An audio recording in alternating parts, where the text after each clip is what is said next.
Hello, ബിൽഡിയർ കരിയറിൻ്റെ പുതിയൊരു വീഡിയോയിലേക്ക് എല്ലാവർക്കും സ്വാഗതം. ഞാൻ കീർത്തി. നമ്മളിപ്പോൾ ചെയ്തുകൊണ്ടിരിക്കുന്നത് RRB ALP എക്സാമിന് കഴിഞ്ഞു പോയ LP എക്സാമിന് ചോദിച്ച ക്വസ്റ്റ്യൻസ് ഡിസ്കസ് ചെയ്യുക എന്നുള്ളതാണ്. ഇപ്പോൾ മാത്സ് റീസണിങ് നമ്മൾ ഡെയിലി വൈസ് ചെയ്തുകൊണ്ടിരിക്കുന്നുണ്ട്. അപ്പോൾ എന്നോട് കുറേ പേര് ചോദിച്ചു കറണ്ട് അഫയേഴ്സ് ഒന്ന് ചെയ്യാവോ എന്ന് ചോദിച്ചിട്ടുണ്ടായിരുന്നു. അപ്പോൾ നമ്മൾ ഓൾറെഡി ഒരു ജനറൽ അവയർനെസ് എന്ന് പറഞ്ഞിട്ട് ഒരു ടോപ്പിക്കിൽ നമ്മൾ കറണ്ട് അഫയേഴ്സ് ഡിസ്കസ് ചെയ്തിട്ടിട്ടുണ്ട്. ഇതതിൻ്റെ ബാലൻസ് ആണ്. ഓക്കെ, അപ്പം ഇതിനകത്തുള്ള കറണ്ട് അഫയേഴ്സ് ഇപ്പം നമ്മൾ നോക്കിക്കഴിഞ്ഞാൽ ഇതിൽ ചോദിച്ചു കഴിഞ്ഞത് ഇനി റിപ്പീറ്റ് വരുമോ എന്നുള്ള ചോദ്യം എല്ലാവർക്കും ഉണ്ടാവും. അപ്പോൾ കറണ്ട് അഫയേഴ്സിനകത്ത് നമുക്ക് സെയിം ക്വസ്റ്റ്യൻ വന്നില്ലെങ്കിൽ പോലും ഏതൊക്കെ ഭാഗത്ത് നിന്നാണ് ക്വസ്റ്റ്യൻസ് വരുന്നത്, എന്തൊക്കെയാണ് നമ്മൾ നോക്കേണ്ടത് എന്നുള്ളൊരു ഐഡിയ നമുക്ക് എന്തായാലും ഈ ക്വസ്റ്റ്യൻസ് നോക്കുമ്പോൾ മനസ്സിലാവും. ഓക്കെ, ഇപ്പം അവാർഡ്സ് ആൻഡ് ഓണേഴ്സ്, റീസെൻ്റ്ലി നടന്ന അവാർഡ്സ്, എന്തൊക്കെ നാഷണൽ സ്പോർട്സ് ഗെയിംസ് ഒക്കെയാണ് നടന്നത്, അതിൽ ഏതൊക്കെ കപ്പുകളാണ് കിട്ടിയത്, അങ്ങനത്തെ ഏതൊക്കെ അപ്പോയിൻമെൻറ്റ്സ് നടന്നു, ഇങ്ങനത്തെ കാര്യങ്ങളൊക്കെയാണ് കറണ്ട് അഫയേഴ്സിൽ സ്ഥിരമായി ചോദിച്ചുകൊണ്ടിരിക്കുന്നത്. അപ്പോൾ നമുക്ക് അതിനകത്തുനിന്ന് സ്പെസിഫൈഡ് ആയിട്ടുള്ള ഓരോ ഇവൻറ്റ്സ് കാര്യങ്ങളെല്ലാം നമുക്ക് ഈ ഒരു ക്വസ്റ്റ്യൻസ് നോക്കുന്നതിനനുസരിച്ചിട്ട് മനസ്സിലാവും. ഓക്കെ, അപ്പോൾ നമുക്ക് വീഡിയോയിലേക്ക് പോവാം. അതിന് മുന്നേ ആയിട്ട് ഞാൻ ഒരു കാര്യം പറയട്ടെ. നമ്മുടെ ചാനൽ ആദ്യമായിട്ട് കാണുന്ന ആരെങ്കിലും ഉണ്ടെങ്കിൽ നമ്മുടെ ചാനൽ എന്ന് പറഞ്ഞാൽ RRB SSC എക്സാംസിന് എക്സ്ക്ലൂസീവ് ആയിട്ടുള്ള കണ്ടന്റ്സ് പ്രൊവൈഡ് ചെയ്യുന്നതാണ്. അപ്പം നിങ്ങൾ നമ്മുടെ ചാനൽ ഒന്ന് കയറി നോക്കുക. അതിനകത്ത് വീഡിയോസ് എല്ലാം നിങ്ങൾക്ക് യൂസ്ഫുൾ ആയിട്ട് തോന്നുവാണെങ്കിൽ മാത്രം നമ്മുടെ ചാനൽ ഒന്ന് സബ്സ്ക്രൈബ് ചെയ്യുക. Okay, first question. Shailesh Nayak has been conferred Padma Shri Award in 2024 in which field? 2024 Shailesh നായകിന് എന്ത് നമ്മൾ കൊടുത്ത് ആദരിച്ചു? പത്മശ്രീ കൊടുത്ത് ആദരിച്ചു. അദ്ദേഹം ഏത് വിഭാഗത്തിലാണ് അദ്ദേഹത്തിന്റെ കഴിവ് തെളിയിച്ചിരിക്കുന്നത്? Science and engineering. Okay, science and engineering ഡിപ്പാർട്ട്മെന്റിലെ കഴിവിന് പ്രോത്സാഹനമായിട്ട് അല്ലെങ്കിൽ അതിന് അംഗീകാരമായിട്ട് നമ്മൾ എന്ത് കൊടുത്തു? പത്മശ്രീ കൊടുത്തു Shailesh നായകിന്. The successful automotive trials of the Zorawar light tank ന്റെ സക്സസീവ് ആയിട്ടുള്ള trials. Okay, September 2024 13th September 2024 അത് നടന്നത്. ഓക്കെ, അത് ഇന്ത്യയുടെ ഡിഫൻസ് സെക്ടറിൽ ഒരു മേജർ ആയിട്ടുള്ള മൈൽ സ്റ്റോൺ ആയിരുന്നു. ഓക്കെ, ഈ ലൈറ്റ് ടാങ്കിന്റെ ഡെവലപ്പിങ്ങിന് എന്താ പറയുക, റെസ്പോൺസിബിൾ ആയിട്ടുള്ള ഓർഗനൈസേഷൻ ഏതാണ്? Defence research and development organisation, DRDO ആണ് ലൈറ്റ് ടാങ്ക് ഡെവലപ്പ് ചെയ്തത്. അതിന്റെ സക്സസ്ഫുൾ ആയിട്ട് അതിന്റെ ഓട്ടോമോട്ടീവ് ട്രയൽസ് എപ്പോൾ നടത്തി? നമ്മൾ 2024 സെപ്റ്റംബർ 13 നടത്തിയിട്ടുണ്ട്. ഓക്കെ, അപ്പം ഈ ഒരു കാര്യത്തെ കുറിച്ചൊക്കെ ഒന്ന് പഠിച്ച് നോക്കിയിരിക്കുന്നത് വളരെ നല്ലതായിരിക്കും. The draft of the telecommunications administration of digital Bharat Nidhi rules 2024 was published for public consultation on which date? അതായത് ടെലികമ്മ്യൂണിക്കേഷൻ റൂൾസ് 2024 അതിന്റെ ഡ്രാഫ്റ്റ് പബ്ലിക് കൺസൾട്ടേഷൻ ആയിട്ട് പബ്ലിഷ് ചെയ്തു. അത് എപ്പോഴാണ് പബ്ലിഷ് ചെയ്തത്? ജൂലൈ 4 2024 ജൂലൈ 4 ആ ഒരു ഡ്രാഫ്റ്റ് പബ്ലിക് കൺസൾട്ടേഷൻ ആയിട്ട് പബ്ലിഷ് ചെയ്തത്. Okay, who has been honored as an international anti-corruption champion by the US government for the year 2023. 2023 US government international anti corruption champion ആയിട്ട് honour ചെയ്തത് ആരെയാണ്? നിഖിൽ ദെയ്നെയാണ് honour ചെയ്തത്. Okay, 2023 US government international anti corruption champion ആയിട്ട് honour ചെയ്തത് Nikhil ദെയ്നെയാണ്. As of March 2024, what does Morgan Stanley's research forecast for India's GDP growth rate in FY25?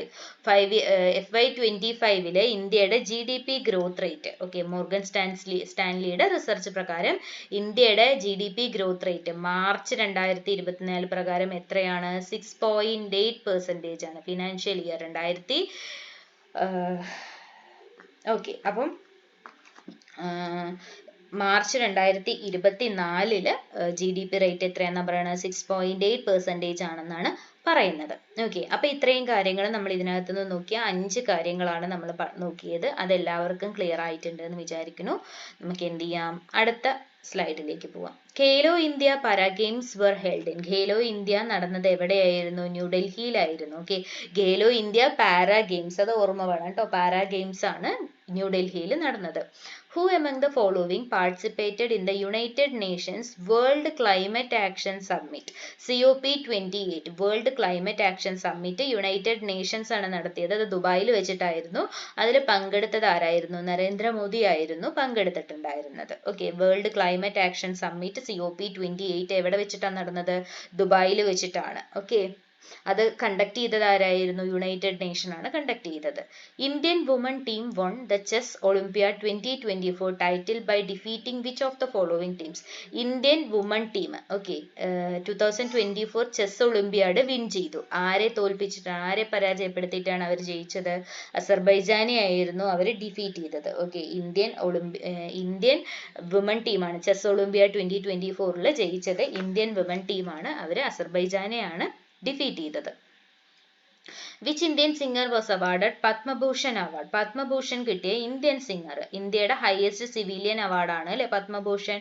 2024 ആദ്യമായിട്ട് അത് കിട്ടിയത് ആർക്കാണ്? ഉഷ ഉദുപ്പിനാണ് കിട്ടിയത്. ഓക്കെ, പത്മഭൂഷൺ അവാർഡ് 2024 കിട്ടിയ ഇന്ത്യൻ സിംഗർ ആരാണ്? Usha ഉദുപ്പ്.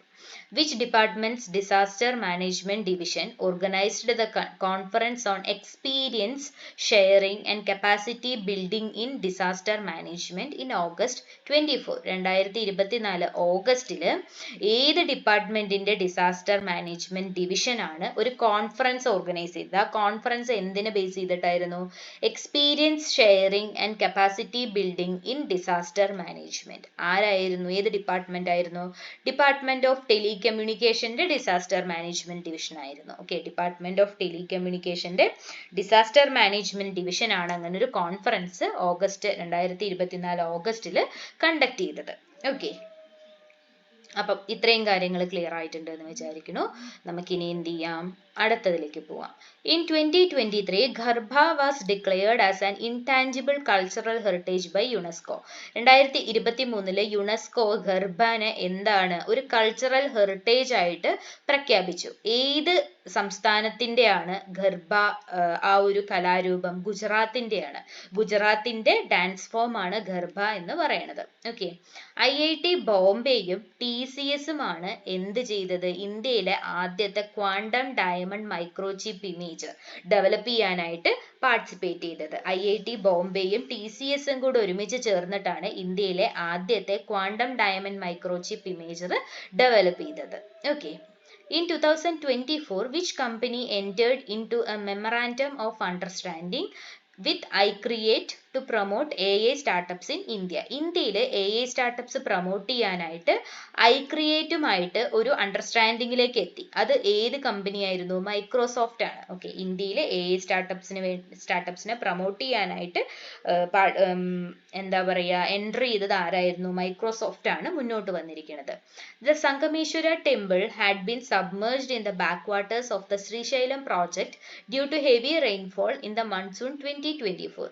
This temple lies on the banks of which river? 2024 monsoon കാലത്ത്, മഴക്കാലത്ത് അപാരമായ മഴ കാരണം എന്തായി? ശ്രീശൈലം പ്രോജക്റ്റിലെ ബാക്ക് വാട്ടേഴ്സ്, മറ്റേ ബാക്ക് വാട്ടർ കായലിലേക്ക് ഒരു ടെമ്പിള് സബ്മർജ് ചെയ്തു പോയി. ഏതായിരുന്നു അത്? സംഗമേശ്വര ടെമ്പിൾ ആയിരുന്നു. ആ ടെമ്പിള് ഏത് നദീതീരത്താണ്? കൃഷ്ണ നദീതീരത്താണ് സംഗമേശ്വര ടെമ്പിള് സ്ഥിതി ചെയ്യുന്നത്. Okay, which of the following organizations is responsible for the development of the long range glide bomb? Long range glide ബോംബിന്റെ ഡെവലപ്മെന്റിന് റെസ്പോൺസിബിൾ ആയിട്ടുള്ള ഓർഗനൈസേഷൻ, അതിന്റെ പേര് ഗൗരവ് എന്നാണ്. ഓഗസ്റ്റ് 2024 അത് ടെസ്റ്റ് ചെയ്തത്. ആരാണ് അത് ചെയ്തത്? DRDO ആണ് ചെയ്തത്. ഓക്കെ, അപ്പോൾ ഗൗരവ് എന്ന് പറഞ്ഞാൽ എന്താണ്? Long range glide ബോംബാണ്. 2024 ഓഗസ്റ്റിൽ അത് ഡെവലപ്പ് ചെയ്ത് ടെസ്റ്റ് ചെയ്തു. അത് ഡെവലപ്പ് ചെയ്തത് ആരാണ്? DRDO ആണ് ഡെവലപ്പ് ചെയ്തത്. ഓക്കെ, അപ്പൊ ഒരു ക്വസ്റ്റ്യനിൽ നിന്ന് തന്നെ നമുക്ക് ഒരുപാട് ക്വസ്റ്റ്യൻസിലേക്ക് എത്താനുള്ള വഴികളുണ്ട്. അപ്പൊ അത് അങ്ങനെ തന്നെ പഠിച്ചു വെക്കുക. ഒരു ക്വസ്റ്റ്യൻ ഒരു ആൻസർ എന്നുള്ള രീതിയിൽ പഠിക്കാണ്ട് നമുക്ക് ഒരു ക്വസ്റ്റ്യൻ തന്നു കഴിഞ്ഞാൽ അതിൽ നിന്നുള്ള പല പല ക്വസ്റ്റ്യൻസും ആ രീതിയിൽ തന്നെ പറഞ്ഞ് പഠിച്ചു കഴിഞ്ഞാൽ നമുക്കത് നമ്മുടെ മൈൻഡിൽ അങ്ങനെ തന്നെ സെറ്റ് ആയിട്ട് ഇരിക്കും. ഓക്കെ, അപ്പം നമുക്ക് എന്ത് ചെയ്യാം? അടുത്ത ക്വസ്റ്റ്യനിലേക്ക് പോവാം. The book authored by Vijay Lokapally on Virat Kohli in the year 2023. 2023 Virat കോഹ്ലിയെ കുറിച്ച് വിജയ് ലോക്പാലി എഴുതിയ ബുക്ക് അത് ഏതാണ്? Driven the Virat Kohli story. Okay, അപ്പോൾ നമുക്ക് ഇതിൽ നിന്ന് എന്തൊക്കെ കിട്ടി? Driven the Virat Kohli story എന്ന് പറയുന്നത് വിരാട് കോഹ്ലിയെ കുറിച്ചുള്ള ബുക്കാണ്. അത് എഴുതിയത് വിജയ് ലോക്പാലിയാണ്. 2023 ആ ബുക്ക് എഴുതിയത്. ഓക്കെ, അപ്പൊ അത്രയും കാര്യങ്ങൾ നമുക്ക് ആ ഒരു ക്വസ്റ്റ്യനിൽ നിന്നും കിട്ടിയിട്ടുണ്ട്. The 2024 Philately Scholarship Scheme was launched by the Department of Post under the Deen Dayal Sparsh Yojan. Okay, Deen Dayal Sparsh Yojanന്റെ അണ്ടറിൽ ഡിപ്പാർട്ട്മെന്റ് ഓഫ് പോസ്റ്റ് ഡിപ്പാർട്ട്മെന്റ് എന്ത് ലോഞ്ച് ചെയ്തു? ഒരു സ്കീം ലോഞ്ച് ചെയ്തു. അത് ഏതാണ്? ഫിലേറ്റ്ലി സ്കോളർഷിപ്പ് സ്കീമാണ് ലോഞ്ച് ചെയ്തത്. ഓക്കെ, 2024 അത് ലോഞ്ച് ചെയ്തത്. In October 2023, Prime Minister Narendra Modi formally announced India's interest in bidding for the 2036 Olympics at the 141st IOC session. Okay, October 2023 minister Narendra Modi എന്ത് അനൗൺസ് ചെയ്തു? അതായത് 2036 ഒളിമ്പിക്സിൽ, അതായത് 141 IOC സെഷനിൽ 2036 ഒളിമ്പിക്സിൽ ബിഡ് ചെയ്യാനുള്ള ഇന്ത്യയുടെ ഇൻട്രസ്റ്റ് ആണ് എന്ത് ചെയ്തത്? അനൗൺസ് ചെയ്തത്. ഓക്കെ, അപ്പം അടുത്തത് India's rank in the corruption perceptions index. അതായത് കറപ്ഷൻ പെർസെപ്ഷൻ ഇൻഡെക്സിൽ നമുക്ക് ഓരോ കാര്യങ്ങൾക്കും റാങ്കിങ് ഉണ്ട് അല്ലെ, വേൾഡ് റാങ്കിങ് ഉണ്ട്. അപ്പൊ കറപ്ഷൻ പെർസെപ്ഷൻസ് ഇൻഡെക്സിൽ ഇന്ത്യയുടെ റാങ്ക് 2022 എത്രയായിരുന്നു? 93 ആയിരുന്നു. ഓക്കെ, 93 ആയിരുന്നു. അത് എങ്ങോട്ട് മാറി? 85 ആയിരുന്നു. ഇത് അങ്ങോട്ടും ഇങ്ങോട്ടും കൺഫ്യൂഷൻ ആവുന്നതാണ് കേട്ടോ. 85 ആയിരുന്നത് ഇപ്പൊ എങ്ങോട്ട് മാറി? 93 ആയിട്ട് മാറി. ഓക്കെ, കറപ്ഷൻ പെർസെപ്ഷൻസ് ഇൻഡെക്സിൽ, അതായത് ഏറ്റവും കൂടുതൽ കറപ്ഷൻ നടക്കുന്നത്. അപ്പൊ അതിന്ന് 85 നിന്നും 93 ഇന്ത്യ മാറി, ഇംപ്രൂവ് ആയി. Okay, under which section of Telecommunications Act 2023 was the Universal Service Obligation Fund renamed as Digital Bharat Nidhi? Okay, 2023 telecommunication ആക്ടിലെ ഏത് സെക്ഷൻ പ്രകാരമാണ് യൂണിവേഴ്സൽ സർവീസ് ഒബ്ലിഗേഷൻ ഫണ്ട് എന്ന സ്കീം ഡിജിറ്റൽ ഭാരത് നിധി എന്നുള്ള പേരിലേക്ക് റീനെയിം ചെയ്തത്? സെക്ഷൻ 24(1) പ്രകാരമാണ് ആ ഒരു റീനെയിമിംഗ് നടന്നത്. ഓക്കെ, അപ്പൊ ഇത്രയും കാര്യങ്ങൾ ഇതിനകത്ത് നിന്ന് മനസ്സിലായിട്ടുണ്ട് എന്ന് വിചാരിക്കുന്നു. നമുക്ക് എന്ത് ചെയ്യാം? ഇനി അടുത്ത ക്വസ്റ്റ്യനിലേക്ക് പോവാം. Which of the following Indian states hosted the 2023 Hornbill Music Festival? 2023 hornbill music festival host ചെയ്തത് ഏത് ഇന്ത്യൻ സ്റ്റേറ്റിലാണ്? നാഗാലാൻഡ് ആയിരുന്നു അത് ഹോസ്റ്റ് ചെയ്തത്. Okay, 2023 hornbill music festival host ചെയ്തത് നാഗാലാൻഡ് ആണ്. In 2024, which bank partnered with VFin Solutions to launch the SmartFin, a digital supply chain? SmartFin എന്ന് പറയുന്ന ഒരു digital supply chain finance platform ആണ്. ഓക്കെ, അത് ലോഞ്ച് ചെയ്യാനായിട്ട് VFin സൊല്യൂഷനുമായി പാർട്ട്ണർഷിപ്പിൽ ഏർപ്പെട്ടത് ഏത് ബാങ്ക് ആണ്? യെസ് ബാങ്ക് ആണ് പാർട്ട്ണർഷിപ്പിൽ ഏർപ്പെട്ടത്. Okay, what was the score for goal 1? നമ്മളൊരു ഗോളിന്റെ കാര്യം പറഞ്ഞിട്ടുണ്ടായിരുന്നല്ലോ, goal 5, goal 4 എന്നൊക്കെ പറഞ്ഞിട്ട്. അപ്പൊ അതിലെ goal 1 എന്താണ്? നോ പോവേർട്ടി ആണ്. ഓക്കെ, അപ്പൊ 2023-24 SDGയിലെ ഇന്ത്യ ഇൻഡെക്സ് പ്രകാരം ഇന്ത്യയുടെ goal 1ന്റെ സ്കോർ എന്ന് പറയുന്നത് 72 ആണ്. ഓക്കെ, നോ പോവർട്ടിയുടെ സ്കോർ എന്ന് പറയുന്നത് 72 ആണ്. In June 2024, which of the following Indian cities was officially recognized as World Craft City? 2024 ജൂണില് ഇന്ത്യയിലെ ഒരു സിറ്റി ഒഫീഷ്യൽ ആയിട്ട് റെക്കഗ്നൈസ് ചെയ്തു. വേൾഡ് ക്രാഫ്റ്റ് സിറ്റി ആയിട്ട് വേൾഡ് ക്രാഫ്റ്റ്സ് ഓർഗനൈസേഷൻ റെക്കഗ്നൈസ് ചെയ്തു. ശ്രീനഗറിനെയാണ് അത് റെക്കഗ്നൈസ് ചെയ്തത്. 2024 ജൂണില് world crafts council world craft city ആയിട്ട് റെക്കഗ്നൈസ് ചെയ്തത് ശ്രീനഗറിനെയാണ്. Okay, the joint exercise involving the Indian Army's Karga Corps and the Indian Air Force in 2024 was conducted in which state? Indian Armyയുടെ Karga Corpsഉം Indian Air Forceഉം കൂടെ 2024 ഒരു joint exercise conduct ചെയ്തിട്ടുണ്ടായിരുന്നു. അത് ഏത് സ്റ്റേറ്റിൽ വെച്ചിട്ടാണ്? പഞ്ചാബിൽ വെച്ചിട്ടാണ് അവരത് കണ്ടക്ട് ചെയ്തത്. ഓക്കെ, ഇന്ത്യൻ ആർമിയുടെ കാർഗ കോപ്സും ഇന്ത്യൻ എയർഫോഴ്സും കൂടെയുള്ള ഒരു ജോയിന്റ് എക്സസൈസ് ആയിരുന്നു. പഞ്ചാബിൽ വെച്ചിട്ടാണ് അത് കണ്ടക്ട് ചെയ്തത്. ഓക്കെ, അപ്പൊ അത്രയും കാര്യങ്ങൾ കൂടെ നോക്കി ഇപ്പം ഇത് ക്ലിയർ ആയിട്ടുണ്ട് എന്ന് വിചാരിക്കുന്നു. നമുക്ക് എന്ത് ചെയ്യാം? അടുത്തതിലേക്ക് പോവാം. Which award has been conferred to Narayan Chakrabarty for his contribution in science and engineering in 2024? 2024 science and എഞ്ചിനീയറിംഗിലെ കോൺട്രിബ്യൂഷൻസിന് നാരായൺ ചക്രവർത്തിക്ക് ഏത് അവാർഡാണ് കൊടുത്തത്? പത്മശ്രീ ആണ് കൊടുത്തത്. അതുപോലെ തന്നെ നമ്മൾ ആർക്കും കൊടുത്തു? ശൈലേഷ് നായിക്കിനും പത്മശ്രീ കൊടുത്തു. സെയിം സയൻസ് ആൻഡ് എഞ്ചിനീയറിംഗിലെ contribution. Okay. As of September 2024, who among the following cricketers, men's cricketers, India's second highest wicket taker in test matches? Test മാച്ചിൽ സെക്കൻഡ് ഹയസ്റ്റ് വിക്കറ്റ് ടേക്കർ, ഇന്ത്യയിലെ മെൻസ് ക്രിക്കറ്റിലെ second highest wicket taker September 2024 പ്രകാരം അത് ആരാണ്?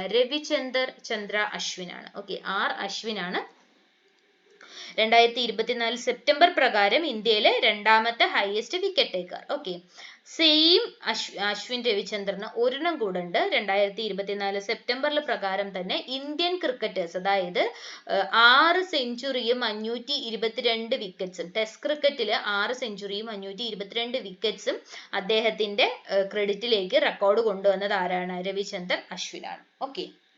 What was the unemployment rate in India for individuals aged 15 years and above from July 2023 to June 2024? 2023 July മുതൽ 2024 June വരെയുള്ള ഇന്ത്യയിൽ 15 വയസ്സിന് മുകളിൽ പ്രായമുള്ള ഇൻഡിവിജ്വൽസിന്റെ അൺഎംപ്ലോയ്മെന്റ് റേറ്റ് എന്ന് പറയുന്നത് 3.2% ആണ്. ഓക്കെ, അപ്പൊ ഇത് കാണുമ്പോൾ നമ്മൾ വിചാരിക്കും ഇത്രയല്ലേ ഉള്ളൂ എന്ന്. ഇന്ത്യയിൽ 100 കോടിയിൽ കൂടുതൽ ആൾക്കാരുണ്ട്. ഈ 100 കോടിയുടെ ഒരു പെർസെൻറ്റേജ് എന്ന് പറഞ്ഞാൽ അത് എത്രയാണെന്ന് ഊഹിക്കുക. അവിടെ നിന്ന് നമ്മൾ ഊഹിക്കുക അതിന്റെ 3% എത്രയാണെന്ന്. 15 ഇയേഴ്സ് ആൻഡ് എബോ എന്ന് പറയുമ്പോൾ നമ്മളൊരു 23 ഏജ് വരെയുള്ളവർ പഠിക്കുന്ന കുട്ടികളാണെന്ന് നമുക്ക് കാൽക്കുലേറ്റ് ചെയ്യാം. അവിടെ നിന്ന് അങ്ങോട്ടേക്ക് നോക്കുമ്പം പിന്നെയും ഒരുപാട് പേരുണ്ട്. സോ ഇന്ത്യയിലെ അൺഎംപ്ലോയ്മെന്റ് റേറ്റ് എന്താണ്? കൂടുതൽ തന്നെയാണ്. ഓക്കെ, അപ്പൊ അത്രയും ക്വസ്റ്റ്യൻസ് ആണ് നമ്മൾ ഇന്ന് നോക്കുന്നത്. അപ്പൊ ഈ പറഞ്ഞു തന്ന കാര്യങ്ങളെല്ലാം കറണ്ട് അഫയേഴ്സിന്റെ അണ്ടറിൽ വരുന്നതാണ്. ALP എക്സാമിന് ചോദിച്ചിട്ടുള്ള ക്വസ്റ്റ്യൻസ് ആണ്. അപ്പൊ ഇതെല്ലാം നല്ല രീതിയിൽ തന്നെ റെഫർ ചെയ്യുക. Maximum current affairs daily wise നോക്കി പോകുന്നതായിരിക്കും എപ്പോഴും നല്ലത്. ലാസ്റ്റ് മിനിറ്റ് നമ്മൾ നോക്കാൻ പോയി കഴിഞ്ഞാൽ വല്ലാത്ത ബേർഡൻ ആയി പോകും അത്. ഓക്കെ, അപ്പൊ നമുക്ക് എന്ത് ചെയ്യാം? ഈ ഒരു സെഷൻ ഇന്ന് വൈൻഡ് അപ്പ് ചെയ്യാം. നമ്മുടെ ചാനൽ ആദ്യമായിട്ട് കാണുന്ന ആരെങ്കിലും ഉണ്ടെങ്കിൽ നമ്മുടെ ചാനലിലെ വീഡിയോസ് നിങ്ങൾക്ക് യൂസ്ഫുൾ ആയിട്ട് തോന്നുവാണെന്നുണ്ടെങ്കിൽ ചാനൽ ഒന്ന് സബ്സ്ക്രൈബ് ചെയ്യുക. ഓക്കെ, അപ്പൊ നമുക്ക് എന്ത് ചെയ്യാം? അടുത്തൊരു സെഷനുമായിട്ട് വീണ്ടും കാണാം. അതുവരേക്കും താങ്ക് യു.